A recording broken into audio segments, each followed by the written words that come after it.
of the program producer and are not endorsed by this station. Opinions expressed are not necessarily those of radio station KMET, its management, employees, or affiliates. But there might be.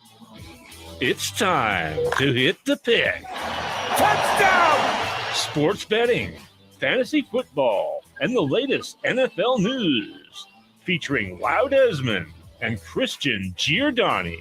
Bet on us to make you a better bettor. What? It's time to hit the pick.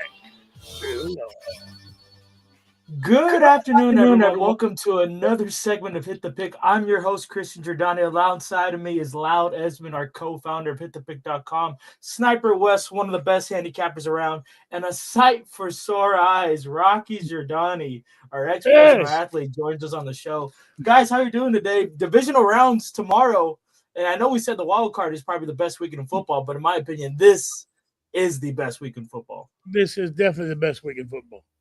Well, especially because the cherry on top is the national championship game with the Fighting Irish facing Ohio State. Boy, you want to talk about an old school smash mouth slobber knocker of a game. Big Ten football, quarterbacks running the ball, pulling guards and tackles. It's going to look like football regressed 25, 30 years. It's going to be great. Notre Dame looks like the Notre Dame of old. You watch them for just a little while, and you think you're watching a film from like 30 years ago, man, when they were Four Horsemen. Killers, yeah. Wow, man. Stirring the echoes with touchdown, Jesus. It's going to be fun. It's going to be fun. Yeah. Well, I'm not much of a college guy, but I watch championships in any sport. I watch golf championship if I have to, So I'm down. I'm watching that game. Who do you like, Lou? Oh, we're going to start with the Natty. Let's get it right going. Just give you a chance to say Notre Dame real loud once. All right, so I've got a premium pick on the total in this game. If you want that, you can go to hitthepick.com, and right now you're not going to have to pay for it. If you're signing up for the first time at hitthepick.com, you're going to get $100 in free credits towards real picks. We're not talking about giving away free picks. We're talking about the best picks, all the handicappers on Hit the Pick, who are the best of the best. I mean, it's an all-star team. We don't have any college kids. We don't have any newbies. These are all people with 20-plus years of experience picking games. And so, you're going to get premium picks over there. Just go sign up and get $100 towards premium picks. So I will, Christian, what is this line now? Has it settled in, Wes? So this line started at -9.5 for Ohio State, and it's gone down a full point to about -8.5. Yeah, I have an 8 on Bet Online too, so it's different in different shops. Yes. Yeah, I'm with Notre Dame in the points. I don't think that Ohio State is going to be able to run away from Notre Dame in this game like they did to Oregon, like they did to other teams that they played. I think this game is going to look a lot like the Michigan game for Ohio State. Notre Dame has the number 2 defense in the country, and their secondary is all NFL level talent. And they're great against the run. So Ohio State isn't going to jump out to some big lead and run it up on Notre Dame.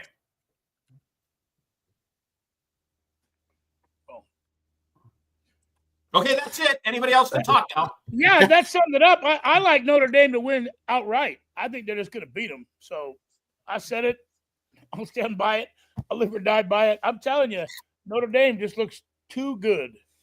And I know Ohio State is just a perennial powerhouse. They're always, one of the best top 5 teams in the nation. But this year, Notre Dame is a special team. I really believe they have a special team this year.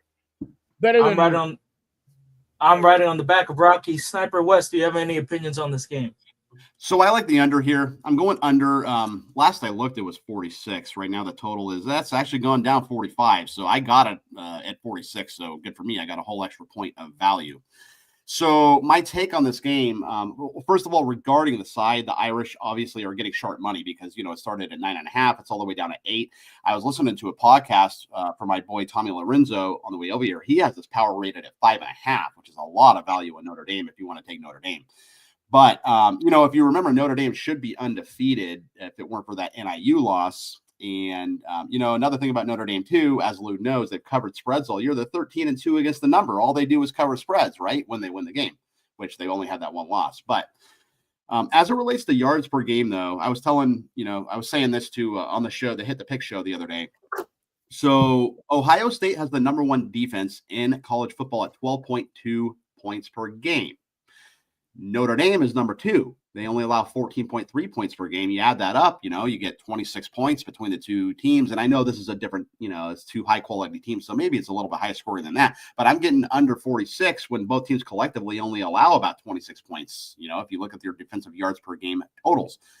Give me the under here, under 45 now, I guess. I'll still roll under 45 for purposes of the video. But I think it's going to be more of a defensive contest than most people think. And I'm excited about this because there is no SEC team. There's no Alabama. There's no Georgia. And I think this is it's good for college football to have some different players in the championship game. I do think there are some flaws with the current way that they do the seeding and set up the games because, Wes, let's be honest, the first couple rounds of games are terrible. Yeah, they were just awful. Yeah. All the favorites, they covered the spread. It was all big spreads and they all covered, right? So yeah, it was chalk. Look, I don't care if it's chalk betting wise, but they were just bad games. They were all over by halftime. Yeah. And so that's not good for viewership. I don't know. Rocky, do you have any suggestion how they could seed this differently? Should they do it? Well, I can't believe we're talking about what's good for viewership. That sounds. I'm invested in seeing good games. Yeah, everybody is, and you're right. Those games were all over by halftime. Oh, they were brutal. There were no surprises. Nothing happened. It just went to show you why I say that. I've said it for all my life. I say it again. The divisional round this week is the best week in football. All the shake is gone, man. We're down to real football now. And you have to get the whole wild card round thing is to give some teams who had good seasons a second chance. But they really didn't have any chance at all. One did. One got away. There have been a couple of wild card teams that have won the Super Bowl. Sure. 8 of them. But not this year. This year, they looked like wild card teams who got it. There was no real – there were – in the beginning of the year, we were talking about how everybody was like 8-8, like 8-8, 9-8. There was like nobody was like everybody stuck at 500. Nobody was blowing anything out, And then later in the year, the Detroit Lions pulled away. The Chiefs, of course, pulled away, and a couple of the teams, Philadelphia and Minnesota, had some really good records. But everybody else was like struggling to get 10 wins, man. And we knew there were going to be a bunch of mediocre wild card teams in the mix, and it just kind of showed its ass. That's exactly what it was. A bunch of mediocre teams that got a second shot. Well, I'll tell you what, Lou. I'll tell you what. If you want to throw another wrench into things and you want to see some even worse games in the first round than we saw this year, wait till they go to 16 teams because that's right around the corner. Yes.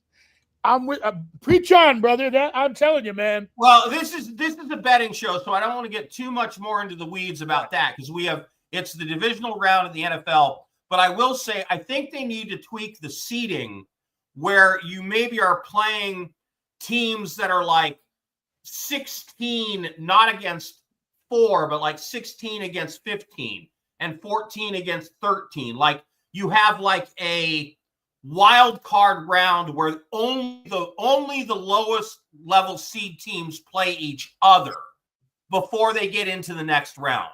Like a play-in football game.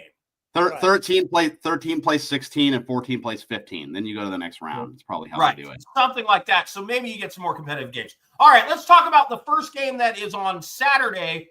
This would be the Kansas City Chiefs and the Houston Texans. Don't start with me. I've got a premium play on the point spread. I'll start off on this game right now. Line right now it's at 8.5. For plus 8.5 on the Texans. This is a Kansas City Chiefs team that should not be 14-1 and is there by the grace of God and by the grace of the refs. Refs. But 8.5 points. Haters. Hey, Yeah, it's a good thing Doug Steen isn't on this show, Sniper. Just I'm saying. gonna Good get thing tattooed on Steen my isn't on this forehead. show, right, Wes? That's right. Scott Steen would be in our ass. Yeah. But it's despite this, CJ Stroud had a tough game last week. Despite the win, he only put up subpar numbers. So 8.5 point spread against them. I like that for the Kansas City Chiefs. Give me minus 8.5. Wes, you got anything? Yeah, I'm laying it too. I'm right there with you, brother. So here's the deal. Andy Reid off a bye week is straight money in the bank, okay? Not only is he off a bye week, he's off really 2 weeks off because the starters didn't play, week 18 of the regular season too. So they have a lot of rest. They've had a lot of time to game plan. And, I got to lay it here with the Chiefs. Remember this Chiefs team, they're battle-tested. They haven't had the best year. I mean, Mahomes didn't even make the Pro Bowl. I get that. And Kelsey's definitely on the back end of his career, but they've had some rest, and the defense is really, really good still. And the Texans, no Tank Dell, no Stephon Diggs. I think that's going to catch up with them. And they got quite lucky with some of those Herbert interceptions, too, to be honest with you. Some of them were receiver-caused interceptions. They weren't just Herbert throwing it. He threw, I think, one. Golden Knights score! There you go. We got some NHL action, too, here. I have the Golden Knights tonight against the Carolina Hurricanes on the money line, plus 144. So there you go. Nice. I'm laying it with you, though. I'm laying the 8.5 with Christian. Rocky. I'm not convinced. I think the refs are going to keep it close because everybody's been calling them out on social media, showing they don't. And I was just watching highlights on the NFL Network, and they didn't even say, "Oh, by the way, look at this hold that they didn't call when Mahomes was escaping." So I think the refs are going to keep it close. I think 8's a lot. It's at 8.5, right? 8.5 right now, yes. Yeah, boy, if it goes to double digits, I'll take Houston for sure. But anything over a touchdown in a divisional round, I think is a lot. But Wes is correct. Houston got in there by the skin of their teeth. A lot of good things had to happen for them to get past the Chargers. Yeah, and, good things like they might not be as good as we think. I'll tell you, I don't like them at all. Actually, the Texans' good thing was they're in the worst division in football. I think they cover. Yeah. The Texans are in the worst division in football. Just saying. Yes. All right. The next game up. And where did Christian go? Oh, there he is. Right back. The next game up on Saturday night is.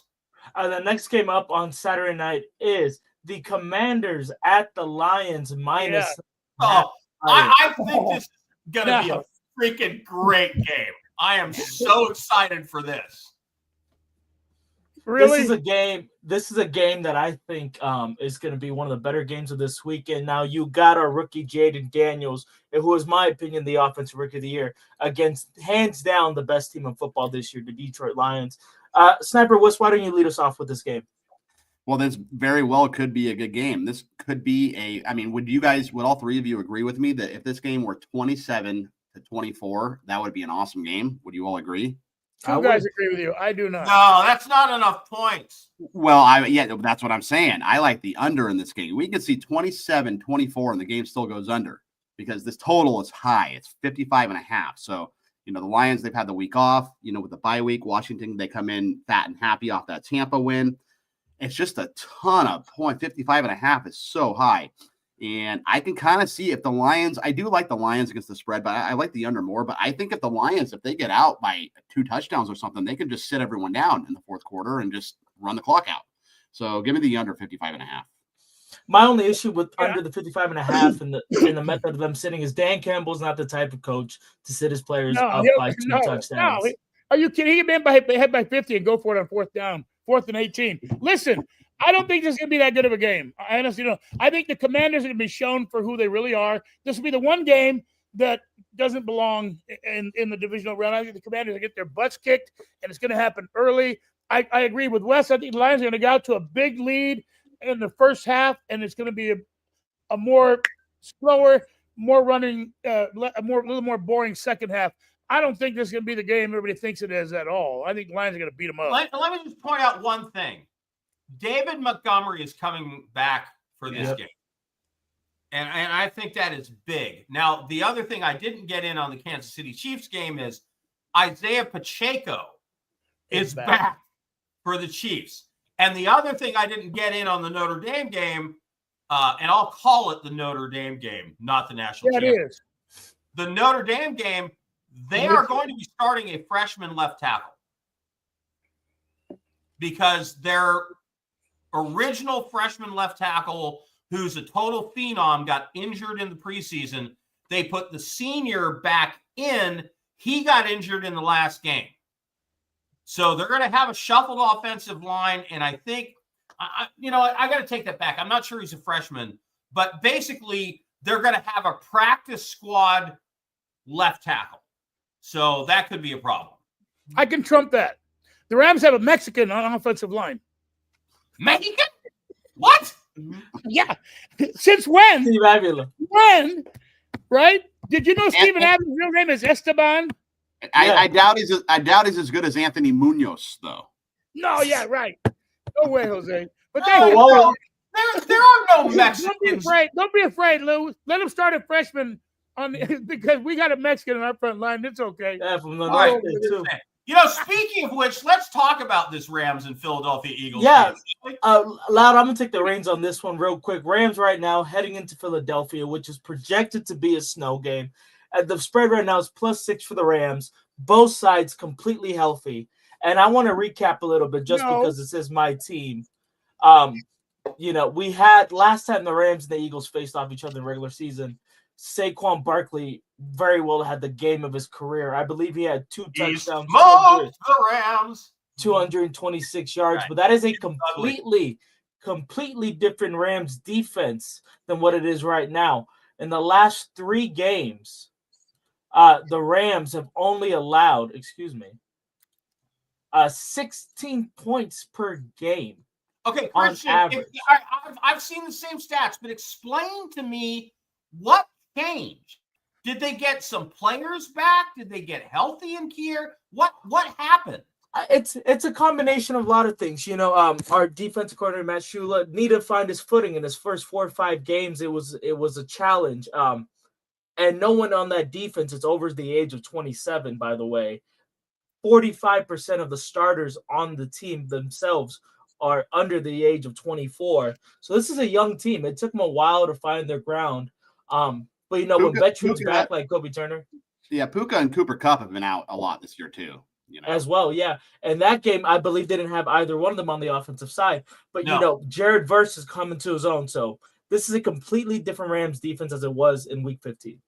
Okay, so are you telling me, Rocky, that the Rams' defensive line is that much better now than it was a month ago, or is it that the Vikings actually suck? No. Yes, 100%. The Rams are a better team than the last time they played Philadelphia. This is not going to be the same team, and it's not going to be the same. It's not going to look the same either. The Philadelphia pretty much rode roughshod on them. That's not going to happen again. No secret, they got to stop Saquon Barkley. I don't know if anybody can do that right now. But I'm telling you right now, this Rams defense, they didn't get the memo. You're a bunch of young guys. You don't belong in the NFL. Somebody forgot to tell these guys. They didn't hear it, man. They're playing their asses off. Okay, so it's a betting show. So let me talk about something as a broad subject and bring in Wes to talk with me about this. I believe that if of any sport in the world, besides individual athlete sports like tennis or golf or something, a team sport, NFL football, throw out the freaking records year over year or in past history or whatever, because whenever I hear somebody handicapping a game and they say, well, historically over the past 20 years, the Baltimore Ravens have owned the Cleveland Browns. I don't care. Right. The NFL is a last week, last month, last 2 games, last 3 games league, right? Yeah, well, the turnover in the NFL is so quick, right? I mean, you want to go look at trends from 5 years ago. there's probably only one or two players still on the team from 5 years ago. So they're not the completely same different team. coach, not the same general manager, not the same quarterback. I mean, yeah. 100%. I mean, okay, so yes, the Rams are probably better in every single facet of the game, both defensively and offensively. But I will tell you what, Philadelphia has the number one offensive line in football, and it's not even close. And that's why the tush push works all the time, which I hate the tush push, by the way. I wish they would outlaw it. But can this Rams defensive line really get to Jalen Hurts? Because that Philly offensive line is fantastic. That's why Saquon's having such a great year, because that line is like, you remember Emmitt Smith back in the day running behind Nate Newton and Mark Q&A and all those boys? It's great to run behind an offensive line like that. And I mean, I like Philly in this game. I'm going to lay the 6. And I know the Rams look solid versus the Vikings, but like I said, this Philly defense on the other side is really, really improved from last season too. I think they're going to give the Rams trouble. Philly loves to run the ball. They're going to dominate time of possession. I think that's their game plan, keep the ball away from Stafford. They play a very slow and methodical pace of play. I got to roll with the Eagles. If you want to talk about trends, I'll talk about trends within this season, because it's the players that are on the field this season. Philly, they are 10-3 against the number their last 13 games. So all Philly does is cover as of late. So give me Philly here, -6. Yeah, now Philadelphia got better too in the last half of the season too. They really did. I agree. Everything you said is true. And one more thing, Lou, it's a new season. You don't go back, historically. No. When the season ended, it's a new season. The playoffs are a new season. Crazy. Look what happened last time they played. It makes me crazy when I watch handicapping shows. Yeah. And somebody brings up something that happened 10 years ago. Trends. And it's like, what are you kidding me? Those are great for proposition bar bets. That's about it. But you watch, I'm not going to name any names, but you watch a lot of betting networks and a lot of sports shows, and there are handicappers talking about 10-year trends, 5-year trends. No, in the NFL, it's, what have you done for me lately? And I don't care what you did a month ago. What did you do 2 weeks ago? I mean, I think that's what matters. When do teams get hot? And we got a split here, Rocky and Christian. I'm sure you're both on the Rams +6, right? Yes, +6. I'm also on the over in this game as well. I saw the over was the over was set at 43.5, 2 high-scoring offenses. That's where I think it's going to be. Well, I hope it stays under for the Rams to have a chance. They're going to have to – well, Philadelphia wants to keep it under 2. They're going to run the ball. They're going to run the ball. I mean, you ride Saquon Barkley like a horse if you got him, right? It's no secret to what's going to happen. Well, you're working like a rented mule or well, I'm not going to say the other end of that. Okay, so the final game, the final game is a tragedy to me. Lamar Jackson and Josh Allen, one of them has to be eliminated. It seems so wrong. Yeah. They should be meeting later. I'm with you, man.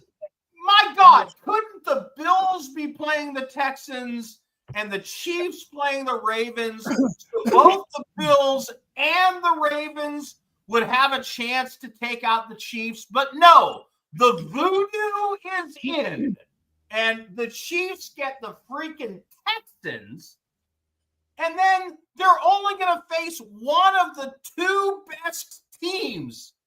West, I'm pissed. A2 Brute, right? Yeah, right. It's a tragedy. Yeah, man. It's Kansas City. It just seems like everything always bounces their way, man. Literally and figuratively, the fumbles bounce their way, the games bounce their way.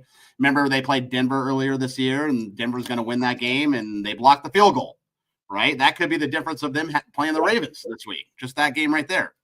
So, yeah, I like Kansas City. I like the franchise. I like Patrick Mahomes, but I will admit that it just gets a little irritating seeing the same team win all the time. I know they're going for a three-peat, and I know that's history. I will say the Taylor Swift thing really does irritate me big time, though. It kind of makes me root against the Chiefs. But regarding the play on the field, the Ravens and Bills, so, there is going to be a lot of snow here, I hear. We'll see what happens with the weather forecast. But I know there's a lot of snow, but Wes, are there two better snow teams in the NFL besides the Ravens and the Bills and the Green Bay Packers? I guess that's three. So I did hear that this will be the coldest game that Lamar Jackson has ever played in. Take that for what it's worth. I don't know if that's good or bad. They get snow in Baltimore, but it's not like Buffalo, bro. Yeah. No. Buffalo's way up there, man. It's like, Santa Claus in the front row, bro. By the way, can I tell you a quick story about when I went to a Buffalo Bills game? I was at the hotel literally across the street, and it was a day game. It kicked off at 1:15. And I was walking out the door, and the hotel clerk says, "I'm sorry, Mr. Desmond, where are you going?" And I said, "Oh, I'm walking across the stadium." And he goes, "Please don't do that." And I said, "Why?" And he said, "We will give you a complimentary Uber ride, whatever, over to the stadium. 1 minute.